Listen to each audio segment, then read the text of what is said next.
जय हिंद दोस्तों, बहुत बहुत स्वागत है हमारी इस इन्फॉर्मेटिव वीडियो के अंदर। आप लोगों को पता होगा 8 से 9 करोड़ लोग अपनी आईटीआर भरते हैं और उन सभी लोगों को सेक्शन 143(1) का इंटीमेशन एक लेटर आता है जो 3 कलर का आता है दोस्तों। अगर ब्लू आया है ना तो आपको कुछ पैसा देना है ना आपको पैसा वापस मिलेगा। अगर आपको ग्रीन कलर का आया है तो कोई रिफंड आ गया। अगर आपको कोई रेड कलर का आया है तो दोस्तों आपकी कोई डिमांड आई है। मोस्टली जब ग्रीन कलर के अंदर आपको कोई नोटिस आता है तो आपने रिफंड लिया है, लेकिन ये रिफंड क्यों लिया है, कैसे लिया है? अगर आपकी सैलरी की इनकम आती है तो आपने कोई डिडक्शंस और एग्जम्पशंस को एक्स्ट्रा लिया है, क्योंकि इन 9 करोड़ आईटीआर को इनकम टैक्स डिपार्टमेंट एक एक आईटीआर को चेक नहीं कर सकता है। उनमें से 1% से भी कम, आधा % से भी कम लोगों को इनकम टैक्स की स्क्रूटनी असेसमेंट के लिए सेलेक्ट किया जाता है। आप लोगों को पता होगा 1 अप्रैल 2024 से लेकर के 31/3/2025 वाला जो फाइनेंशियल ईयर था ये आपका 24-25 था और इसकी आईटीआर पर असेसमेंट ईयर 25-26 लिखा आएगा। असेसमेंट ईयर खत्म होने के 3 महीने के अंदर अंदर दोस्तों, यानी कि 30 जून 2026 से पहले पहले बहुत सारे लोगों को सेक्शन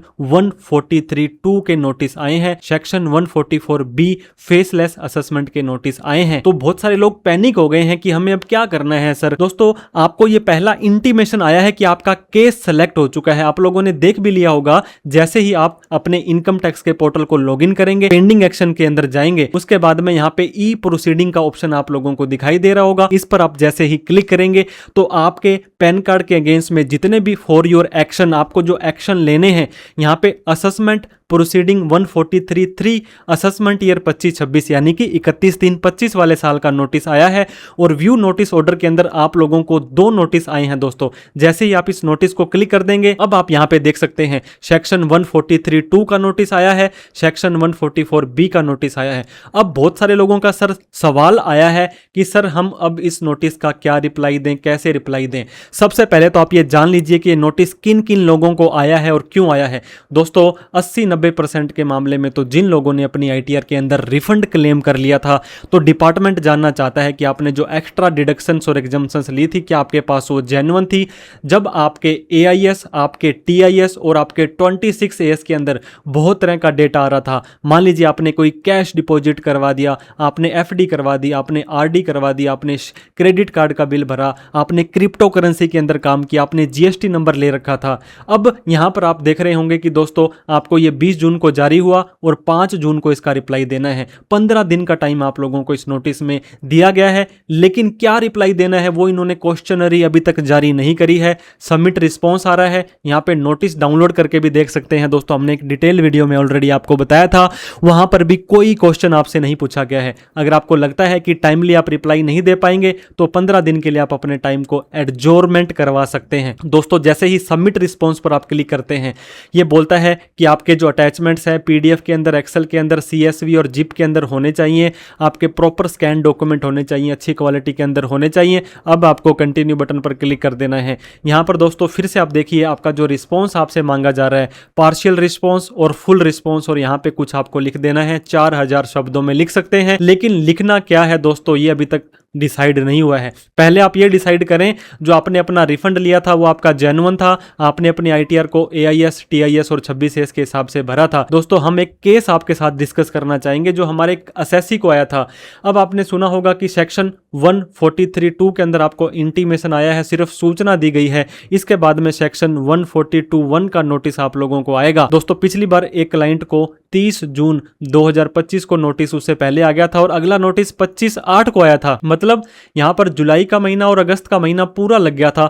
2 महीने बाद इस व्यक्ति को एक नोटिस आया था। इन्होंने बोला है कि असेसमेंट ईयर इसके लिए आपको निम्न चीज की आवश्यकता है, और इन्होंने दोस्तों फिर भी बहुत कम टाइम दिया। मान लीजिए आपको 25 अगस्त को यह नोटिस आया था और 9/9 को आपको रिप्लाई मांग लिया गया था। तो बहुत कम टाइम के अंदर आप लोगों को इसका रिप्लाई देना है। जैसे हम नीचे आएंगे तो ये बोलता है ऑनलाइन जाकर के आपको रिप्लाई देना है, और यहां पर आपसे जो पूछा गया है ये दोस्तों बोलते हैं कि आपने अपनी आईटीआर भरी थी, सेक्शन 143(2) में हमने आपको नोटिस दिया है, और रीजन है कि लार्ज एग्जम्पशन क्लेम की है आपने सैलरी के अंदर और हाई रिफंड आपने क्लेम किया है। ये तो एक दोस्तों एग्जांपल है, अलग अलग केस में अलग अलग डिडक्शंस और एग्जम्पशंस के केस में आपका आ सकता है। यहां पर ये बोलता है कि आपको ये डिटेल देनी है कि नेचर ऑफ बिजनेस क्या है, आप क्या काम करते हैं, आपकी क्या क्या आपने एक्टिविटी करी थी, आपका कंप्यूटेशन ऑफ इनकम बना करके दीजिए जेन्युइन वाला। 26AS में जो जो एंट्री आ रही है, फॉर्म फॉर्म नंबर 16 दीजिए, मतलब आपने डिडक्शंस और एग्जम्पशंस ली थी उनका प्रूफ आप दीजिए। इसके बाद इन्होंने बोला है सेक्शन 10 में आपने अलाउंसेज वगैरह एग्जाम जो लिए हैं उसकी डिटेल दीजिए।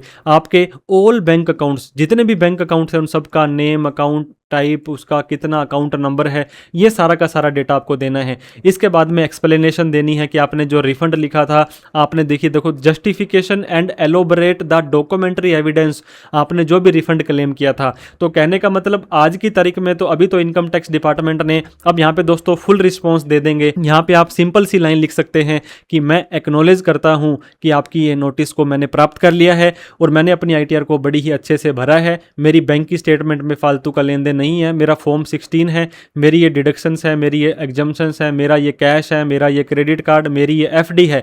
ऐसे करके आप दोस्तों यहाँ पे जब भी मान लीजिए कम से कम आपको 25 शब्द जैसे आप लिख देंगे यहाँ पे अपनी रिप्लाई के अंदर, तो आपके नीचे अटैचमेंट्स हाईलाइट हो जाएंगे। ये देखिए अटैचमेंट्स के अंदर भी आपको क्या अटैच करना है। फिलहाल इन्होंने जब कुछ मांगा ही नहीं है तो क्या अटैच करेंगे। यहाँ पे आप देख सकते हैं अदर कैटेगरी में जाके मान लीजिए आपने 5 अटैचमेंट्स करके ऐड डॉक्यूमेंट करने हैं, तो आप यहाँ पे अपना फॉर्म नंबर 16 कर सकते हैं, यहाँ पे डिडक्शंस और एग्जम्पशंस कर सकते हैं, यहाँ पे आप अपनी बैंक स्टेटमेंट्स कर सकते हैं। इसके अलावा फॉर्म 16A अगर आपके पास है, आपके पास ऐसा कोई भी अलाउंसेस, डिडक्शंस, एग्जम्पशंस के प्रूफ है दोस्तों, वो अटैच करके कंटिन्यू करके सीधा ही सबमिट कर देंगे। मतलब अभी आपको 143(2) का नोटिस आया है और 144B का नोटिस आया है, इन दोनों का रिप्लाई आप जरूर करें। और रिप्लाई क्या करना है वो आपको भी नहीं पता है, क्योंकि 1 महीना, 2 महीना, 3 महीने का टाइम लग जाएगा। आपको डिटेल क्वेश्चनरी जारी की जाएगी, एक एक सवाल आपसे पूछे जाएंगे, जब आप उसका रिप्लाई दीजिएगा।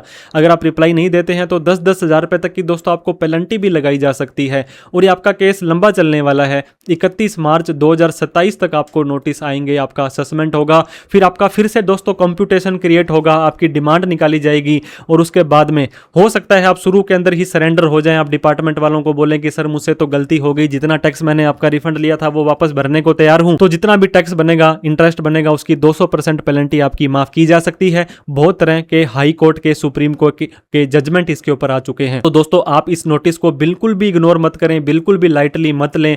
आप एक बार रिप्लाई दे दीजिए, फिर 2 महीने तक का वेट कीजिए, आपको डिटेल्ड क्वेश्चनरी आएगी। आप इनकम टैक्स के पोर्टल पर 2 ईमेल आईडी और 2 मोबाइल नंबर को ऐड कर लीजिए, ताकि सारी की सारी सूचना टाइम आपको आती रहे और आप इनकम टैक्स के पोर्टल पर लॉगिन करके आप अपने आप को देखते रहें। कोई डाउट, क्वेरी, क्वेश्चन हो तो कमेंट करके पूछें। किसी भी तरह की कोई प्रोफेशनल हेल्प आपको चाहिए तो आप हमारे दिए गए नंबर पर कॉल, मैसेज, व्हाट्सअप भी कर सकते हैं।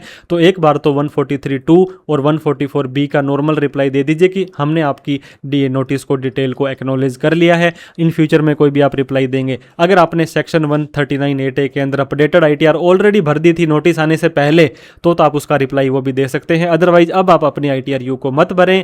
तो दोस्तों लीगल रहे, लॉयल रहे, टेंशन फ्री रहें। कोई डाउट, क्वेरी, क्वेश्चन हो तो कमेंट करके पूछें। Thank you so much for watching this video. जय हिंद, जय भारत।